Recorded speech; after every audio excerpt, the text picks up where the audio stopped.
Ask the ridiculous question. What do you think? We're talking about cops. So what do you think is the best martial arts for self-defense? For sure, jiu-jitsu. Yeah, for sure. Wrestling? I think grappling, I should say. What judo as well, especially in a cold climate. If you get someone who's got like a heavy winter jacket on, my God, like judo is an incredible Plus concrete. That's the worst place to be, with a heavy winter jacket with a judo specialist, and you're standing up with them. Oh my God. But I think grappling, because in most self-defense situations, it usually winds up with grappling. You're definitely better off, though, knowing some striking, because there's nothing more terrifying than when you go to take someone down, they actually have takedown skills, but they can fight. And so they have takedown defense, and they know how to fight, and then you don't know how to stand up. Like the worst thing in the world is seeing someone like reaching who doesn't know how to do striking, and someone cracks you.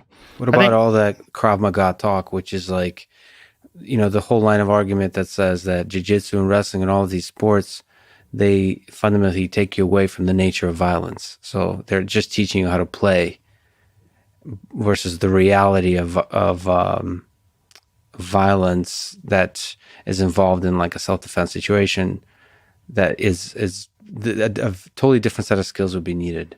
In general, the people that say that jiu-jitsu or other martial arts it's more of a sport and they don't really understand violence. In general, the people that say that suck. Yeah, that's anybody who thinks like someone's like, hey man, I'll just bite you. I'm like, are you going to bite me? Okay. Do you think I'm going to bite you too? What do you think of that? What if I punch you in your fucking face? You think you're still going to bite me when you can't even see? Yeah. When you barely even know you're alive and I choke you unconscious? If someone's really good at jiu-jitsu, good luck stabbing them with your keys. You don't have a chance. You don't have a chance. If someone's much better at you and they trip you and get you on your back and then they fucking elbow you in your face and then get a head and arm choke on you, all that Krav Maga shit's out the window, son. You're way better off learning what works on trained killers. Like this whole idea that you're going to poke someone in the eye and then you're going to kick them in the nuts, and you're going through these drills that, it's good to know what to do if you run into someone who doesn't know how to fight. It's way better to know what to do to someone who knows how to fight. That's the best thing. Learn how to fight against people who know how to fight. Like all that practice self-defense, and it's going to come at you with a knife. You're going to grab the wrist and do that. Like, it's good to know self-defense, but it's much more important to understand martial arts comprehensively.